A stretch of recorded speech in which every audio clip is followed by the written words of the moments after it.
Bonjour à tous.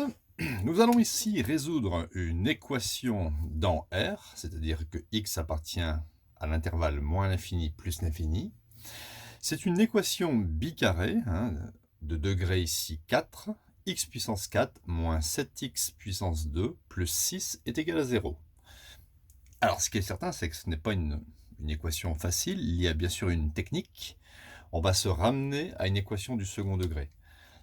Alors on y va, on va transformer cette équation en x4, on est d'accord que c'est x au carré, puissance 2, parce qu'on fait 2 fois 2, ça fait 4.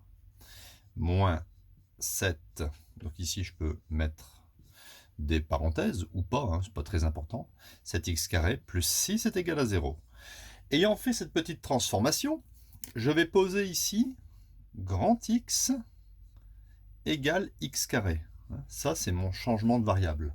Pourquoi je fais grand X égale x carré? Parce qu'ici, je vois que j'ai x carré. Ici, je vois que j'ai x carré. Donc, je remplace petit x carré par grand X.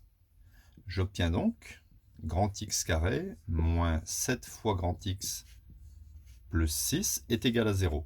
En fait, mon équation du quatrième degré en petit x s'est transformée en une équation du second degré en grand X. Alors, je sais résoudre des équations du second degré. On y va. Donc, devant le x carré, ici un 1. Donc, petit a est égal à 1. Petit b, c'est le coefficient de x, ça fait moins 7. Et petit c, c'est 6. Je vais calculer le discriminant delta. Delta est égal à b au carré moins 4ac, c'est-à-dire moins 7 au carré moins 4 fois 1 fois 6, c'est-à-dire moins 7 fois moins 7, ça fait 49. 4 fois 6, ça fait 24. On obtient un delta positif de 25. Si le delta est positif, cette équation admet deux solutions. Elle admet deux solutions réelles. Alors on va les écrire. x1 est égal à moins b plus racine de delta. Alors sur 2a, c'est grand x1. Et grand x2 est égal à moins b moins racine de delta sur 2a.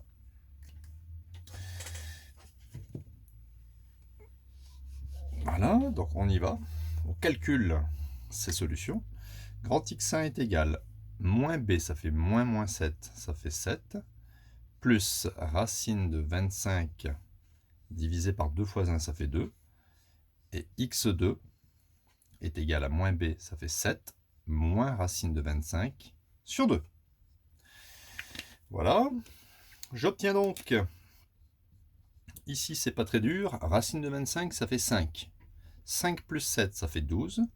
12 sur 2, ça me donne 6. x2, 7 moins 5, ça fait 2. 2 sur 2, ça fait 1. Alors, j'ai trouvé les deux solutions 6 et 1 de l'équation avec grand X.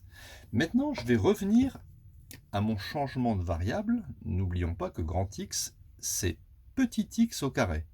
Je ne peux pas rester avec des valeurs de grand X. Il faut que je trouve des valeurs de petit x. Donc je vais écrire ici, qu'est-ce que c'est que grand x1? Grand x1, ça correspond en fait à petit x1 au carré égale 6. Et qu'est-ce que c'est que grand x2?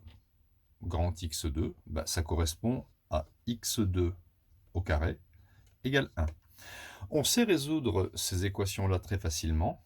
Pour qu'un carré fasse 6, première solution, je vais l'appeler x1' égale plus racine de 6. Deuxième solution, x1 seconde est égal à l'opposé de racine de 6. Parce que vous savez que plus racine de 6 au carré fait 6, mais moins racine de 6 au carré fait aussi 6. Même chose de l'autre côté, pour qu'un carré fasse 1, il faut que la première solution x2' égale plus racine de 1 qui est égal à plus 1, ou éventuellement, deuxième solution, x2 seconde est égal à moins racine de 1 qui fait moins 1. Donc au total, pour cette équation bicarrée, je vais obtenir 4 solutions réelles. Cette équation admet un ensemble de solutions, donc l'ensemble des solutions sera plus racine de 6 moins racine de 6, plus 1 et moins 1. Un exemple, si on remplace ici x par plus racine de 6, eh bien, plus racine de 6 à la puissance 4 moins 7 fois racine de 6 au carré plus 6 fera 0. Voilà, vous savez maintenant résoudre des équations bicarrées. Donc n'oubliez pas, si vous avez aimé la vidéo, un petit j'aime et n'oubliez pas de vous abonner.